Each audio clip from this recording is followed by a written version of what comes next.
What's up everyone, Anwar Thinks back once again, and today I'm going to be giving you a beginner's guide to soccer cards. Part 1. What are soccer cards and why should you care? Well, if you're watching this video, I imagine you're already very familiar with the sports card market. However, if you're not, let me quickly break it down for you. Some cards sell for millions of dollars. Now, that has not transferred over into the soccer card market yet, which is surprising because soccer is the biggest sport in the world, whereas at the moment the sports card market is dominated by these major sports such as baseball, basketball, American football. Those are sports which are predominantly played inside the United States of America. Outside the USA, some of these sports are barely even played, whereas soccer, that's the biggest sport on earth. It's got estimated 2 to 3 billion fans. That's billion with a B. A Billy, but not just one Billy, a couple Billies. Hey Billy, come over here. Which one? All three of you.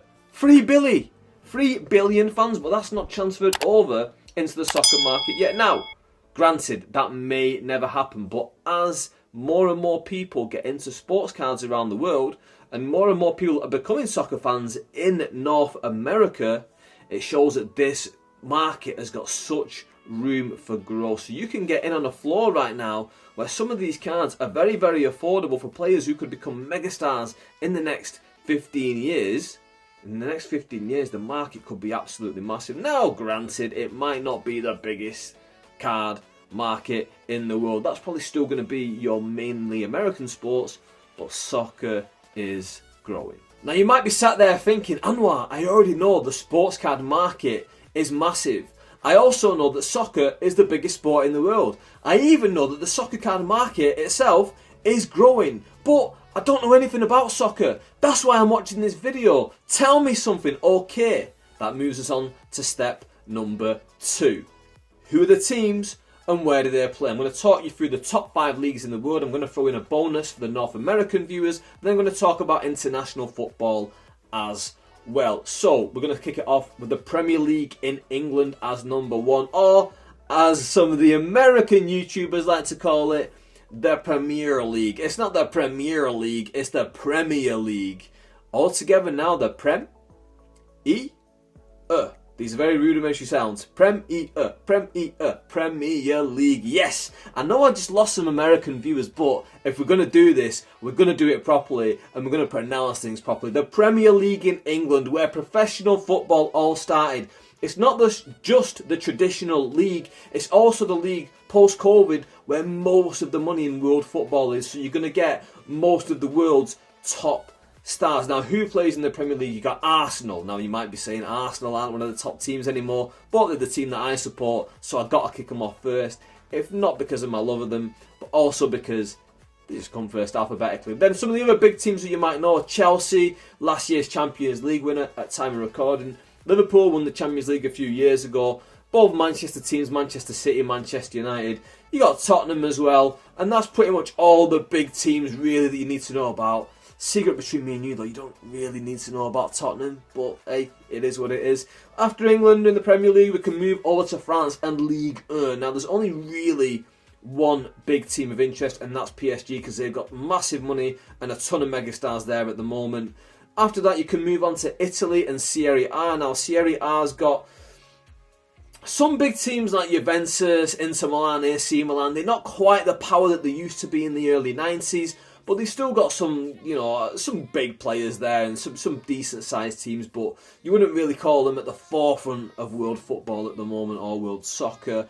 Now let's move on to Germany in the Bundesliga. Again, they've only really got Bayern Munich and Borussia Dortmund that you really want to look at. You might want to look at Leipzig as well, maybe RB Leipzig, but for the most part you're looking at Bayern Munich and then some of those young guns coming through at Borussia Dortmund. And then finally we're going to talk about La Liga, who've got maybe the biggest 2 teams in the world, Barcelona and Real Madrid. They've dominated world football many, many years out of the last 50 years. They've had some megastars over the years. They're both in a bit of a decline period at the moment, but they're always worth looking at because some of the young guns they've got now may become megastars in the future. I'm going to throw in as well the MLS, just because I know there's going to be a lot of American viewers watching this and they might want to see something that's a little bit closer to home. Hey, I completely get it. I want to invest in the stuff that I like as well, and it's not all about, hey, let's just buy stuff that's going to make us a load of money. The whole point of a hobby is to enjoy it, right? So enjoy it. Enjoy the MLS. Pick a team. If you don't have a team already, pick a random team. If you don't like the local team for whatever reason, maybe it's your closest one, but it's from a rival city, hey, just pick the one with the nicest name. I mean, that's what I did with American football. I just picked the Cleveland Browns because I thought the name was funny, because I was watching a lot of Family Guy when I was at university, and I thought, hey, let me pick a team. I picked the Cleveland Browns because of the character on Family Guy. Do what you want. Pick whoever you want. Just pick a team. The MLS is there, but they're really far behind when it comes to the quality that's coming through. And probably something to do with the university system. I think a lot of players don't turn pro till 22 probably. I'm guessing you get some like Kobe and LeBron situations where they leave at 18 and then get into the league. But you can get some Premier League players making their debut at 16, and it's just a completely different world. The setup is more there in Europe than it is from America, and that's why America don't really produce as many top teams, never mind top talents.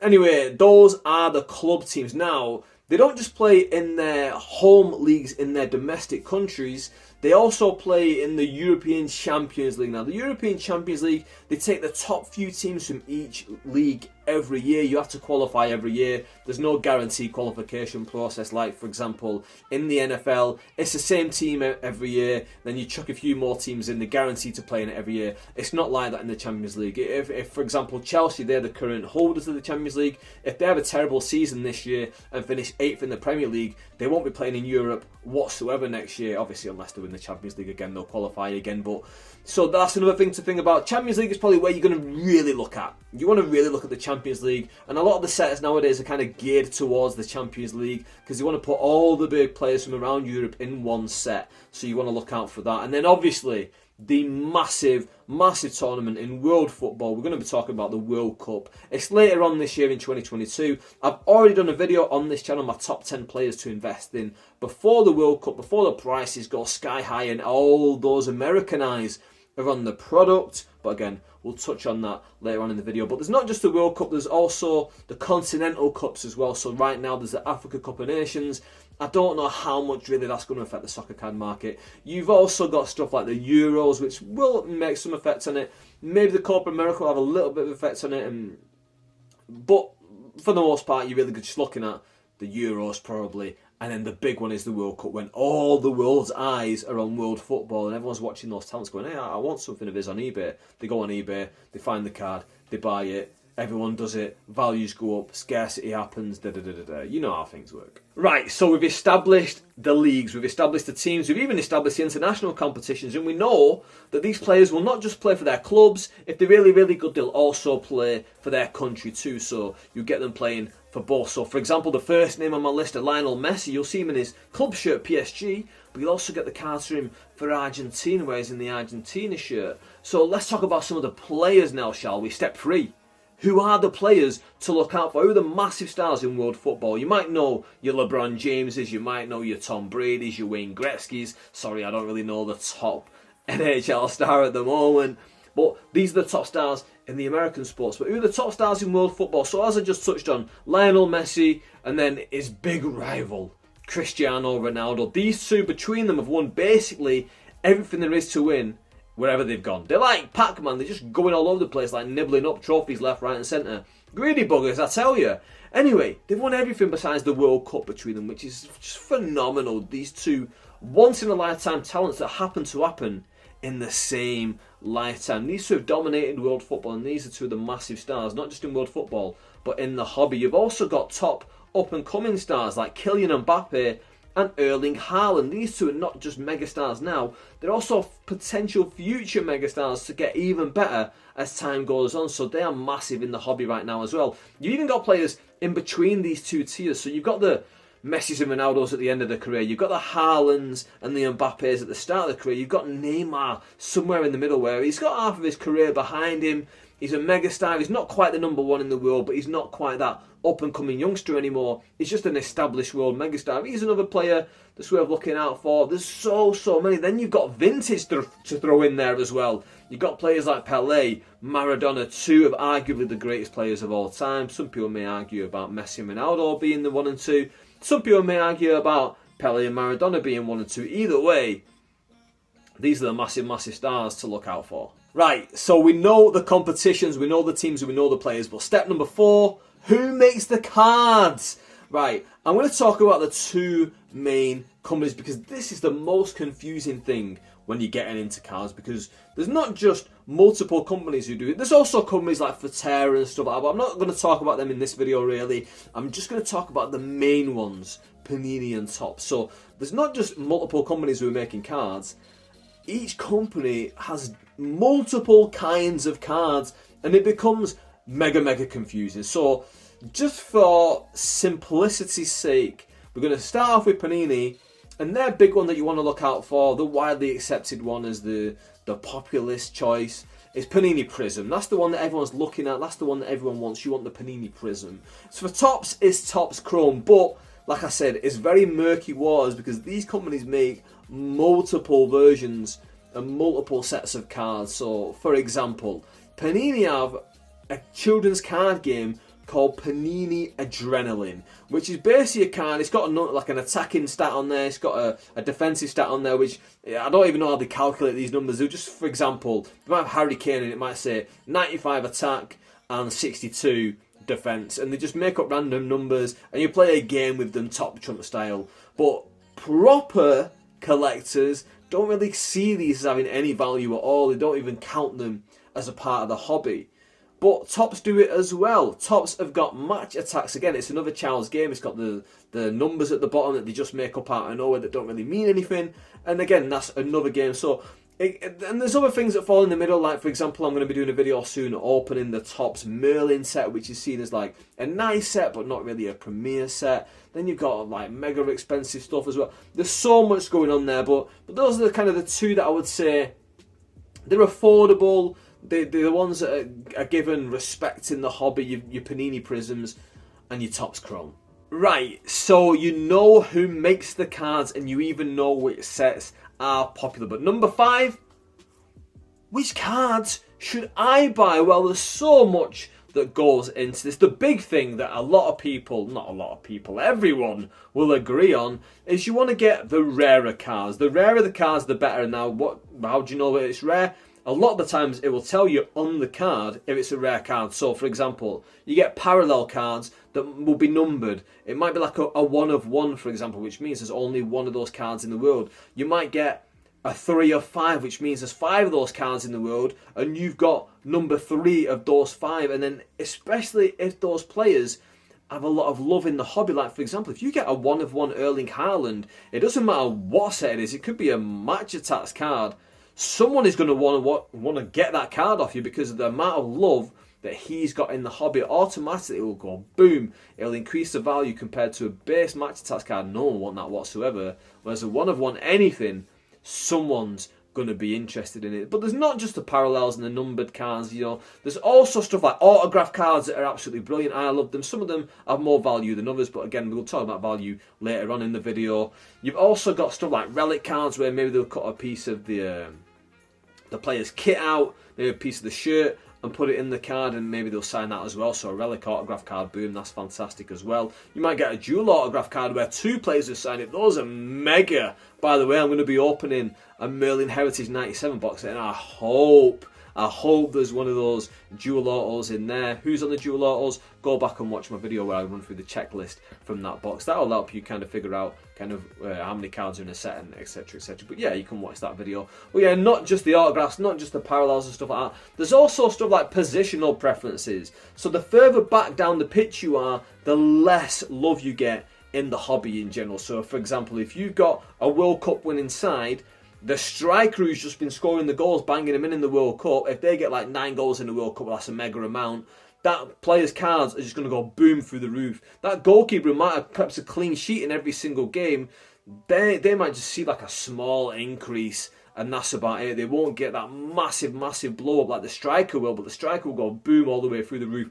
So yeah, the further up the pitch means it'll have more value. Now, this game isn't all about value, is it? It's about having fun. But just so you know, that is where the value is when it comes to reselling especially. And your cards are going to be more expensive if you're buying the strikers compared to back down the field, your centre-halves, your goalkeepers, your left back, your right back. not as interesting to a lot of people as the centre forward, the second striker, the central midfielder. The more attacking central midfielder, should I say, the two wingers. Anyone who's going to be popping up with goals, popping up with big moments, they're going to get more love in the hobby. And then, obviously, you've got the whole rookie card thing. Now, if you've got someone's rookie card, and you can combine it with some of these things, so let's just go someone's rookie card, who's a striker, who's banging in loads of goals, and you've got a one-of-one Superfractor with an autograph on it, and maybe a relic piece in there, boom!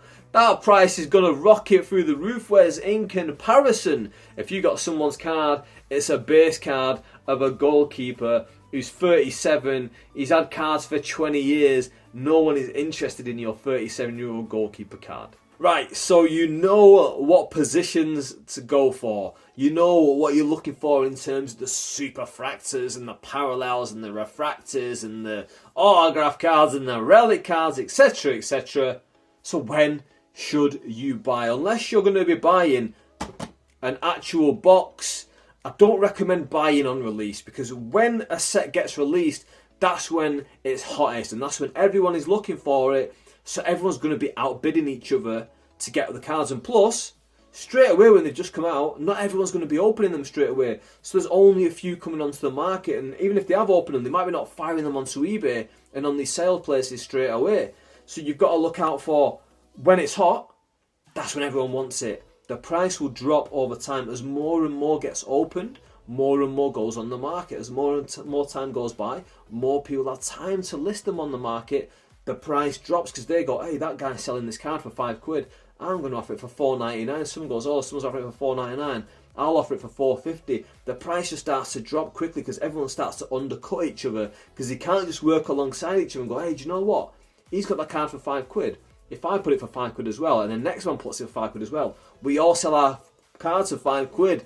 Instead they go, nah, I've made £4.99, he's made £4.50, and this card that everyone has now dropped in value. If you're a buyer, that's absolutely brilliant news. Another time to buy is the off-season. In the off-season, players aren't hot, they're not scoring goals, they're not in the press, they're not doing big things, they're not really going to be getting a surge in the market out of nowhere, unless obviously they do like a massive news story and something happens, like David Beckham marries a Spice Girl. If a player like Jack Grealish might get something like that in his life, who I think is the modern day David Beckham, by the way, but again, we'll get into that in a future video. If Jack Grealish does something over the summer, yeah, that might spike his cards, but for the most part, your players aren't going to spike over the summer.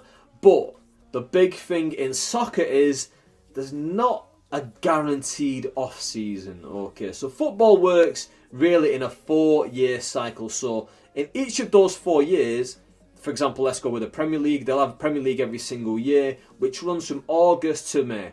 So from September to July, not September to July, from what am I doing here? From the middle of May to the middle of August, that's the off-season. But every 4 years is a World Cup. But 2 years before and 2 years after is the Euros. So in that 4-year cycle, 2 of those off-seasons are gone. You're left with 2 now.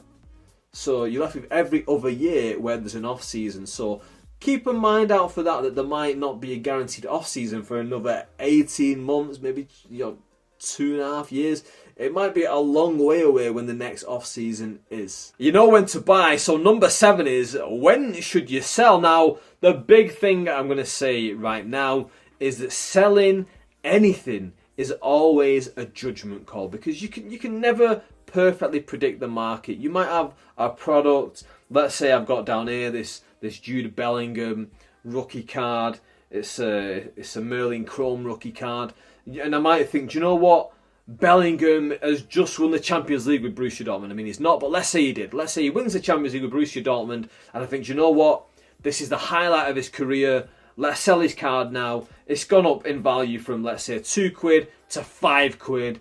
And do you know what? I'm not going to get more than £5 for this, and I don't want it anymore. So let's just sell it for £5. In fact, let's just say this is a Superfractor. Let's say it's a Superfractor, 1/1, Jude Bellingham, and let's say it's worth £1,000. But he wins the Champions League, and I think, hey, I might be able to sell it for £2,000. I might sell it for £2,000, then I think, do you know what? I made a great deal there. My card was worth £1,000, maybe I paid £1,000 for it. Let's say this was a 1/1 and I paid £1,000. I've now sold it for £2,000,000. I've earned £1,000. And then, Jude Bellingham, he's not just won the Champions League. 2 years later, he goes on and he wins the World Cup with England as the captain, and he scores the winning penalty. And all of a sudden, this card that I sold for £2,000 now might be worth 50. I don't know. I'm making that up. 50. Will it be worth 50? Who knows? Maybe it will be worth 50 one day. I mean, not this one specifically. A superfractor of Bellingham. We're pretending this is a superfractor. I'm going to put this down because it's confusing for everyone. Let's say that superfractor goes up and it's now worth 50 grand. I'm just throwing numbers out there. I sold it at 2, thinking, wow, I doubled my money. I could have 50 times my money. That card of an England captain, superfractor 1 of 1, winning the World Cup, scoring the final penalty, being the top man, captain and everything, that'd be worth loads of money when they do that. Especially if that was an American superfractor 1 of 1. All the Americans who are watching, that leads me into the next point, is when's a good point to sell? During the World Cup.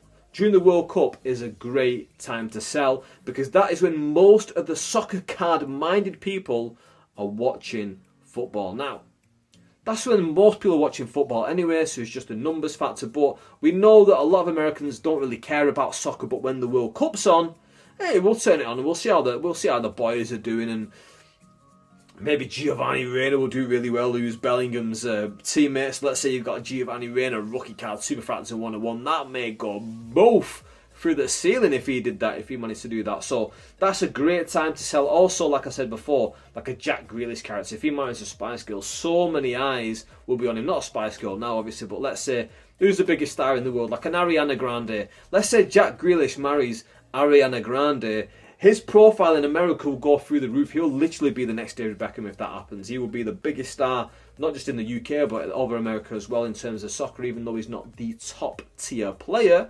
He's a big-time international player. His card value may go through the roof with his celebrity factor as well. So it's worth thinking about these kind of things in terms of when you can sell them.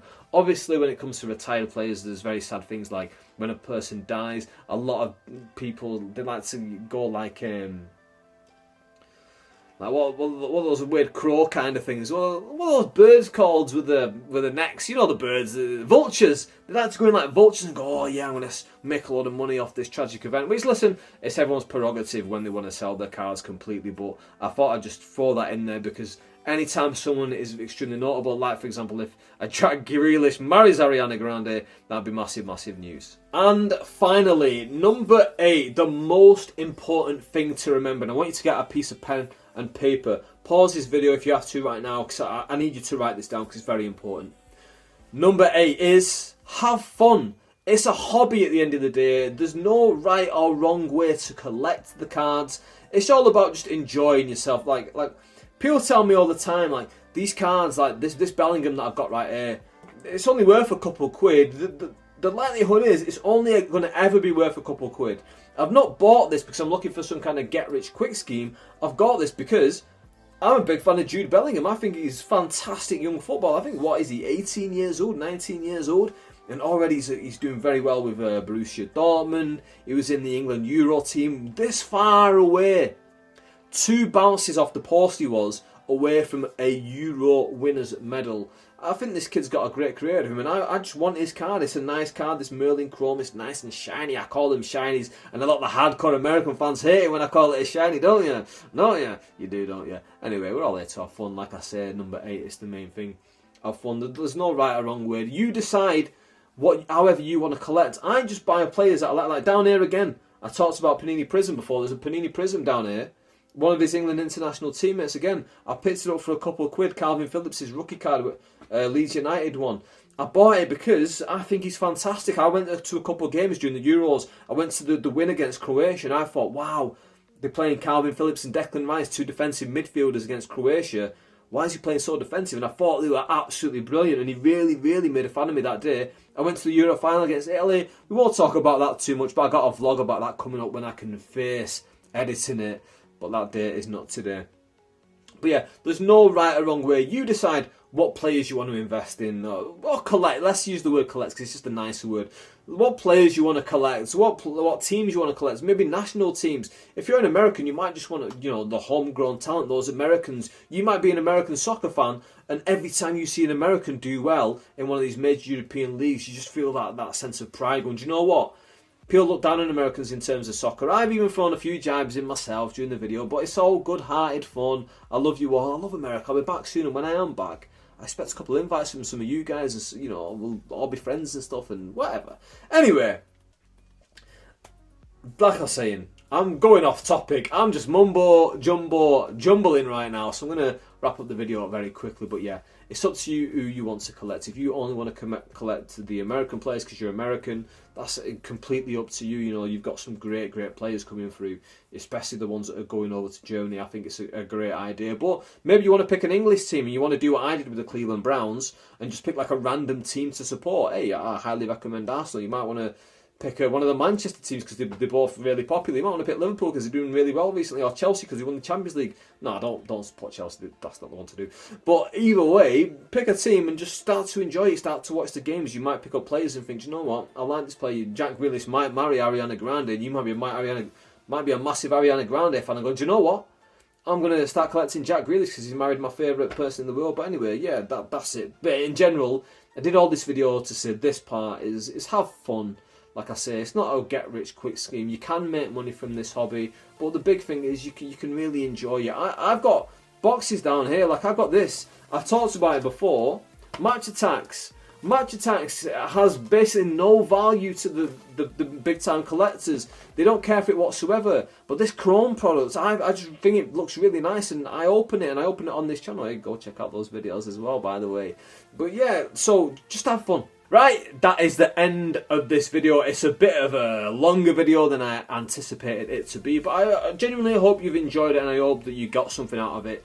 Let me know in the comment section down below what you think. I'd love to get the conversation flowing there. If you haven't already, please hit the subscribe button down below and ding that notification bell. That way, every time I make a video, you will be the first person who hears about it. And with that, I am out. Thank you very much for watching.